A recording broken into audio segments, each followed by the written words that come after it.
Boa noite a todos. Estamos aqui reunidos para mais uma reflexão com Emmanuel. Que a paz de Jesus esteja aqui com todos nós. Boa noite, Duda. Boa noite, André. Boa noite a todos. Sejam todos muito bem-vindos a esse momento que o Centro Espírita Luiz Gonzaga de Luminares proporciona a todos nós. Que a paz de Jesus esteja presente lá de cada um de vocês, que ele esteja aqui iluminando o nosso encontro de hoje.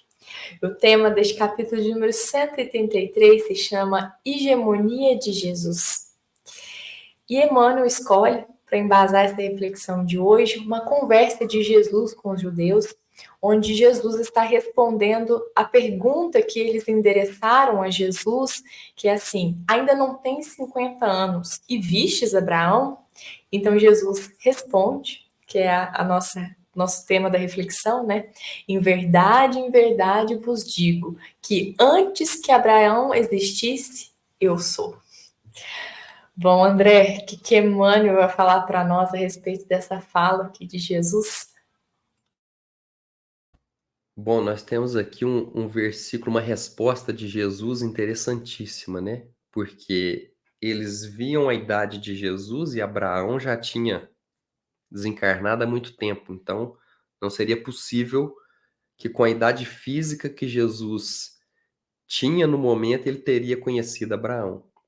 E aí Emmanuel começa o capítulo falando assim: é impossível localizar o Cristo na história à maneira de qualquer personalidade humana. Ou seja, ele está colocando aqui, Cristo não é humano. Cristo se humanizou. É diferente. E aí, eu trouxe aqui um versículo também do Evangelho de João, que está no capítulo 17, versículo 5, quando Jesus diz assim: E agora glorifica-me, Pai, junto de ti, com a glória que eu tinha junto de ti, antes que o mundo existisse. Então Jesus estava dizendo aqui: eu tinha uma glória antes desse mundo existir, do teu lado, Deus. Então, se Jesus já estava lá, ao lado de Deus, antes do mundo existir, ele conhece todas as coisas desse mundo. Ele ajudou a criar todas as coisas desse mundo. E se a gente for pegar aqui a idade do nosso planeta Terra, que é de 4 bilhões e meio de anos, Jesus é muito mais antigo que isso. Porque ele já estava junto de Deus quando isso aqui foi criado. Então, essa fala dele a respeito de Abraão, ele fala: antes que Abraão existisse, eu sou. É como se ele dissesse: antes dele existir, eu já era Cristo. Eu não sou Cristo agora, eu sou Cristo há bilhões de anos, já tem muito tempo, né? Só que ele não tinha essa prepotência de dizer: eu já sou o Cristo todo evoluído e poderoso muito antes de tudo. E aí, Joana de Ângeles nos diz de Jesus que, diferente dos pensadores que vieram antes de Jesus, Jesus não se utilizou de fórmulas e palavras complexas, difíceis, que demandam um alto nível de inteligência para poder compreender. Os ensinos de Jesus, eles são acessíveis, a todas as pessoas. Por quê? Porque ele se utilizou de exemplos do cotidiano, de coisas simples. Se utilizou de peixes, de ovelhas, de sementes, do campo em que se cultivava sementes. Então, eram ensinos muito próximo da realidade daquelas pessoas e que mesmo hoje, mais de 2000 anos depois, nós conseguimos compreender esses ensinos. E aí, Joana diz assim, ó: Jesus é a personagem histórica mais identificada com o homem e com a humanidade. Só que, ao mesmo tempo, ele é o homem que mais se identifica com Deus. Então, se quisermos ter uma pequena ideia da bondade de Deus, nós temos como referência Jesus. É isso que ela está tentando dizer. Vocês querem tentar imaginar Deus? Então, o mais próximo de Deus que vocês conseguem visualizar é Jesus. Jesus tem todas as qualidades que Deus tem, só que Deus tem muito mais. E aí, na história de hoje, é uma história real que foi contada por um palestrante espírita que chama Adeilson Sales. E essa história se aconteceu nos Estados Unidos. Um médico americano chamado Maxwell Matz, ele estava no seu consultório quando entrou um paciente, uma mulher. E essa mulher procurou esse médico cirurgião plástico porque ela estava com um problema com o seu marido. E ela explicou então para o médico: olha, a casa dos pais do meu marido passou por um incêndio. E o meu marido, ele entrou correndo na casa, desesperado, para tentar salvar os pais. Só que ele não conseguiu salvar os pais morreram. Só que as chamas deformaram o rosto dele completamente. E desde esse dia, ele interpretou de maneira equivocada que isso foi um castigo de Deus. E desde então, ele se isola. Ele fica trancado no quarto, não tem contato comigo, e eu perdi a minha companhia. O homem que eu amo, eu deixei de ter a companhia dele. E eu sinto que eu não faço mais parte da vida dele. Ele fica isolado nesse quarto. E eu já disse para ele várias vezes, tentei encorajá-lo a fazer cirurgias plásticas, só que ele nunca aceitou.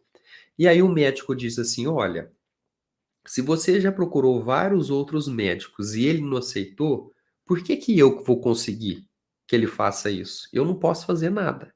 Só que aí a mulher diz o seguinte: você pode fazer, porque a cirurgia é em mim.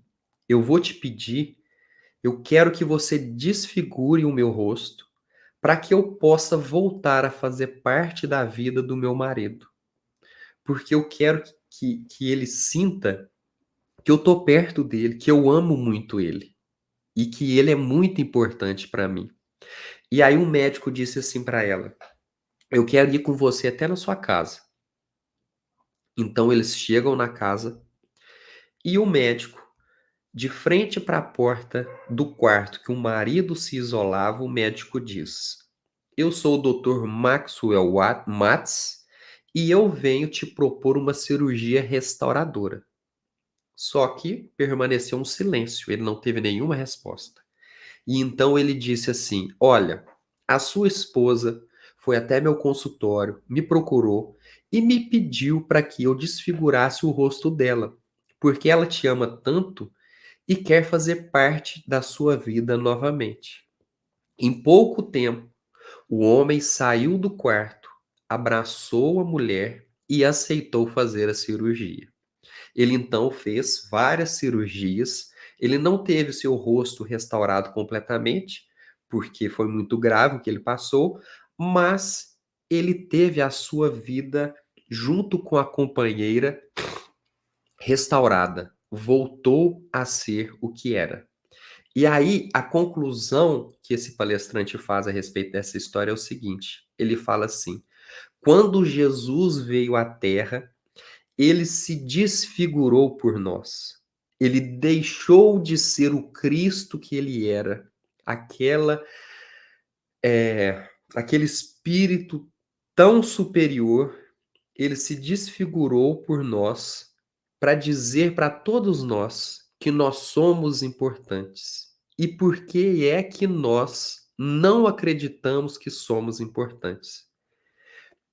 Então, essa hegemonia de Jesus, essa humildade de Jesus, de descer de onde ele se encontrava, ao lado de Deus antes que o mundo existisse e vir até nós se humanizar, é por muito se importar com todos nós. É porque ele muito nos ama e quer que nós sigamos nos melhorando para continuar indo de encontro a ele. Duda, qual que é o trecho que você separou para nós hoje? Bom, André, selecionei aqui, diz assim: a vinda do Cristo, porém, é diversa. Em sua presença divina, temos a fonte da verdade positiva, o sol que resplandece. E é tudo isso, né? Que Jesus é para nós e fez por nós. Como o André trouxe ali, né? A simplicidade com que Jesus trouxe aos seus ensinos, né? Quantos irmãos que são analfabetos e falam lindamente de Jesus. Compreende, fala com a alma. Porque Jesus mostrou de exemplos simples para falar com a nossa alma, com o nosso espírito. Isso é muito tocante e é muito bonito. Quanto nos toca, né? Esse exemplo, o filme do Divaldo tem um exemplo desse, né? Que é muito tocante ver que de forma simples ou da mais elaborada, a presença de Jesus resplandece aonde quer que ela esteja, né? Com palavras floreadas ou na palavra mais simples do cotidiano. A sua luz é tão grande que não importa onde coloca. Ele traz, né, essa fonte de verdade positiva, porque Jesus trouxe apenas amor. E nesse projeto, né, de que nós somos tão importantes, de nos ajudar na caminhada, ele destacou o que era mais importante. Ele não dificultou. A gente tinha ali tantas leis, não é mesmo, antes de Jesus vir, e ele simplificou tudo e nos mostrou o que era mais importante, aquilo que faria diferença para a nossa vida, quais eram os valores essenciais, o que nós tínhamos de mais valioso e qual eram as virtudes mais valiosas perante Deus. Então, é muita misericórdia, é muito amor que Jesus fez isso, né? André trouxe essa história, nossa, incrível, facilitou muito nossa compreensão. Realmente, Jesus se desfigurou por nós, porque ele, antes mesmo que o mundo seja mundo, ele já estava nessa categoria de glória. Ele já era. E olha quanto nós vamos ficar aqui ralando para chegar lá. Então, pensa. Realmente muita, muita, muita glória e muita misericórdia e muito amor, né? Jesus foi muito amor e o amor foi uma das coisas que resumia muito, né? Todas as falas que ele trouxe, amar a Deus, amar o próximo, foi mandamentos essenciais que ele destacou para nós. André, gostaria de complementar aqui mais um pouquinho? E eu queria também dizer que Jesus, como era entendedor de todas as coisas, de todos os assuntos, ele sabia muito bem que no processo do aprendizado para todos nós, no processo de educação, e aqui no caso da nossa educação espiritual, ele sabe que muitas vezes a dificuldade não está no aluno, mas sim no professor que não sabe passar a matéria para que o aluno entenda.